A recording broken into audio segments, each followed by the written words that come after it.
They mocked him on live TV. He responded with a lawsuit that revealed the shocking truth behind the scene. The night began like any other for the millions of viewers who tuned into their favorite late-night comedy show. The familiar intro music played, the host stepped onto the stage with his trademark swagger, and the crowd erupted in cheers. It was business as usual, sharp political jabs, cultural commentary, and a sprinkle of self-deprecating humor. But as the night progressed, something felt different. Toward the middle of the show, the host leaned against his desk, smirking at the camera. "And now," he announced, "let's talk about the quiet Trump." A photo of 18-year-old Barron Trump flashed onto the screen. The audience chuckled, unsure of where this was going. The host began with light banter, joking about Barron's height and his aloof demeanor. But within moments, the tone shifted. The jokes became personal, dissecting his appearance, mannerisms, and private life. The crowd's laughter wavered, some shifting uncomfortably in their seats. For a brief second, even the host hesitated, as if realizing he might be crossing a line. But instead of pulling back, he doubled down. The punchline landed harshly, eliciting gasps instead of laughter. At home in Florida, Barron was scrolling through his phone when clips of the segment started popping up on social media. His initial reaction was disbelief. Watching it again, he felt a lump form in his throat. The laughter, the cruel commentary. It all felt like a spotlight shining directly on his most vulnerable insecurities. It wasn't just teasing, it felt calculated, mean-spirited. The reaction online was swift. Hashtags like #HatTooFar and #Hatched Defend Barron began trending. Critics and supporters of the show clashed in heated debates, with some defending the segment as just comedy, and others condemning it as outright bullying. Media outlets picked up the story within hours, replaying the clip repeatedly as commentators weighed in. For Barron, who had spent much of his life shielded from the public eye, this was uncharted territory. He'd grown up watching his family navigate scandals and controversies, but he had always been the quiet one, the one who stayed in the background. Now, the spotlight was on him, and he wasn't sure how to handle it. His family was quick to rally around him. Melania Trump, fiercely protective of her son, was the first to speak out. "My son is not a public figure," she said in a statement. "Children should be off limits, no matter who their parents are." The comment drew praise from supporters and even some critics, but it did little to quell the growing firestorm. Barron spent the next few days avoiding the news, hoping the attention would die down, but it didn't. The clip continued to circulate, the laughter haunting him in every replay. He began to wonder if this was just the way things worked, if being ridiculed was an inevitable consequence of his family name. But something about the situation didn't sit right with him. This wasn't just a passing joke or a momentary lapse in judgment. It was an intentional decision to mock an 18-year-old who had done nothing to warrant the scrutiny. The more Barron thought about it, the more he realized he couldn't let it go. He replayed the segment one last time, watching every smirk and every word. Then he turned off his phone and sat in silence. The thought weighed heavily on him. If I don't stand up for myself, who will? But standing up meant stepping into a world he'd avoided for years, a world of scrutiny, controversy, and relentless judgment. Was he ready for what was to come? Barron's mind was a whirlwind. In the days following the late-night show's controversial segment, he couldn't escape the constant buzz.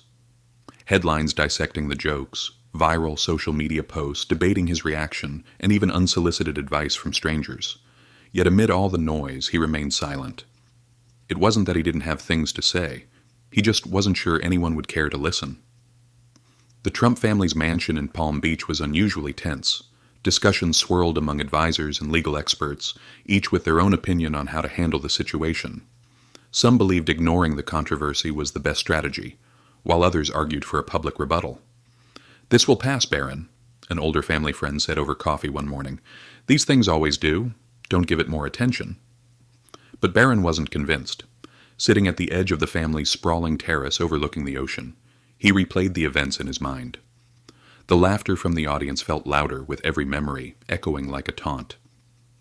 It wasn't just about the embarrassment. He'd grown up learning to handle whispers and stares. This felt deeper, more malicious. The turning point came during a quiet moment with his mother. Melania, always poised and measured, had been his unwavering pillar throughout the ordeal. She found him alone in the study, staring blankly at his laptop. Without saying a word, she placed her hand on his shoulder. "You don't have to fight this battle," she said softly. "But if you choose to, you won't fight it alone." Her words lingered in Barron's mind. For the first time he realized the weight of his own decision. This wasn't just about defending himself. It was about setting a precedent.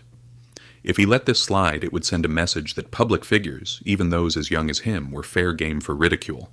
And what about others who faced bullying without the platform to speak out? That night, after hours of contemplation, Barron walked into the dining room where his father's longtime attorney was seated. The man had an imposing presence, his silver hair slicked back and his briefcase neatly placed by his side. He looked up as Barron entered, raising an eyebrow in curiosity. "I've made my decision," Barron said, his voice steady despite the weight of his words. "I want to file a lawsuit."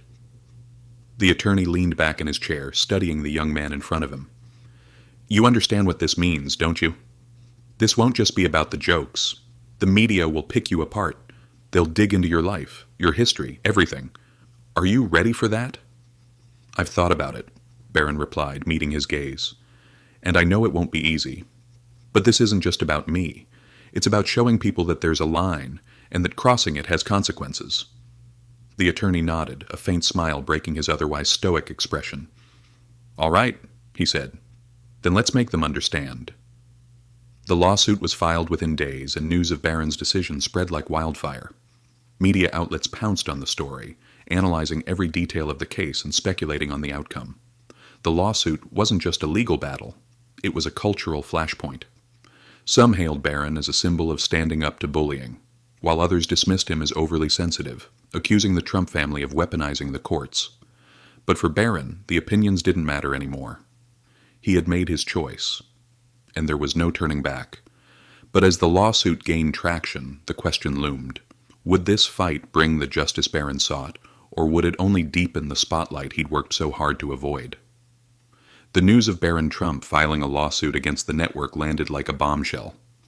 Within hours, it became the top story on every major news outlet. Headlines ranged from supportive to scathing. Barron Trump fights back, a bold stand or a fragile ego, and late-night comedy under fire. When is it too far? Social media became a war zone, with hashtags like Stand with Barron and satire is free speech battling for dominance. The public's response was deeply divided. On one side were those who praised Barron for standing up for himself, calling the lawsuit a necessary step in holding powerful media figures accountable. "This isn't about politics," one viral tweet read. "It's about basic decency. Leave kids out of it." Others, however, saw the lawsuit as an overreaction, accusing the Trump family of exploiting the situation. "Comedy is comedy," a popular pundit argued during a cable news segment. "If we start censoring jokes, where does it end?" The network itself initially tried to downplay the controversy. A spokesperson released a carefully crafted statement emphasizing their commitment to free speech and humor, while expressing vague regret over any offense caused. But the damage control wasn't enough. Critics pointed out that the apology stopped short of addressing the real issue, the targeting of an 18-year-old who had deliberately avoided the public eye. The host, meanwhile, remained silent. Known for his biting humor and unapologetic style, he became the center of the storm. Speculation about his reaction swirled, with rumors of heated arguments behind the scenes and tension between him and the network's executives. When he finally broke his silence during an episode of the show, his tone was far from conciliatory. "I make jokes," he said, leaning into the camera with his signature smirk.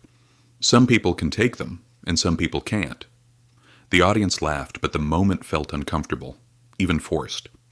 Online, the clip was dissected endlessly, with many calling it a non-apology. As the lawsuit gained momentum, the story began to take on a life of its own. Legal analysts weighed in, debating whether Barron's case had merit. Some argued that satire was protected under the First Amendment and that the lawsuit would ultimately fail. Others pointed to the leaked emails from the show's producers, which suggested a deliberate effort to provoke, as a potential game-changer. Amid the chaos, Barron remained largely out of sight. He avoided interviews, choosing instead to let his legal team handle the public narrative.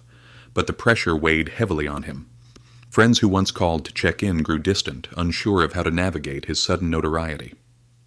Strangers approached him in public, either offering words of encouragement or hurling insults. Still, Barron refused to back down. "This isn't about winning or losing," he confided to his lawyer during a late-night meeting. "It's about making sure people know this kind of behavior isn't okay." The network, however, wasn't about to fold easily. Their lawyers mounted an aggressive defense, framing the lawsuit as an attack on freedom of speech. They painted Barron as overly sensitive, someone who couldn't handle the harmless ribbing that came with being part of a high-profile family. But the leaked emails from the show's producers, revealed during the early stages of the case, told a different story. Words like "make it sting" and "push the envelope" painted a picture of deliberate malice, and the public began to shift.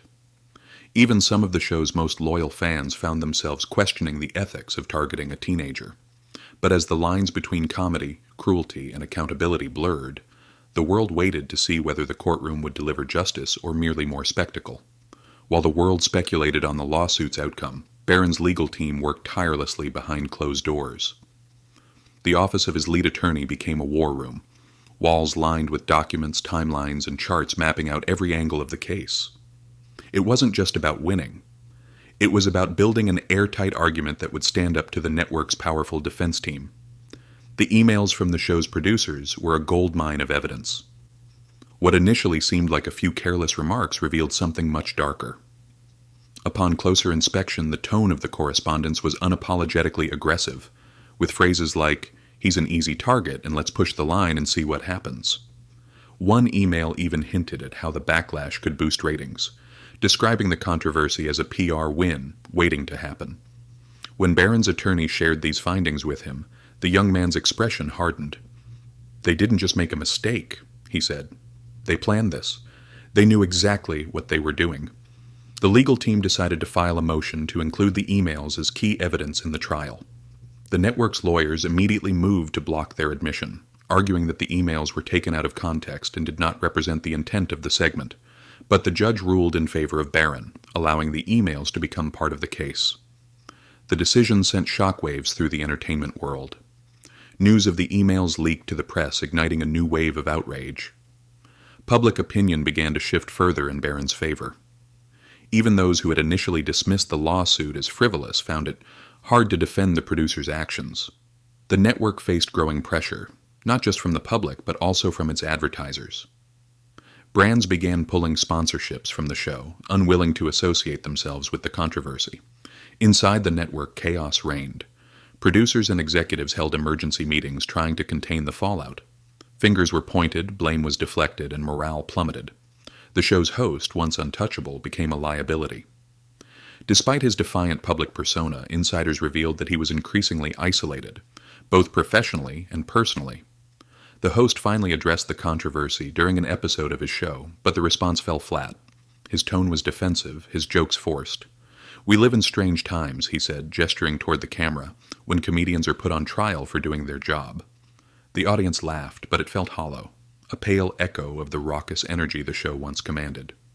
Meanwhile, Barron remained focused. His days were consumed by depositions, strategy meetings, and media updates. But the weight of the case took its toll. He spent long hours in solitude, grappling with the enormity of what he had set in motion. Late at night, he often found himself scrolling through messages from strangers, some supportive, others vitriolic. One message, however, stood out. It was from a mother in Kansas who thanked him for his courage. Her teenage son had been relentlessly bullied at school, and she saw Barron's fight as a beacon of hope. "You're showing him that he doesn't have to stay silent," the message read. Barron saved it, returning to it whenever doubt crept in. Despite the mounting stress, Barron refused to waver. He saw the case not just as a fight for himself, but as a broader stand against a culture that often prioritized shock value over human decency. But with the trial looming, the stakes grew higher, and the question hung heavy in the air. Could Barron's evidence be enough to hold the network accountable, or would the weight of their influence crush his resolve?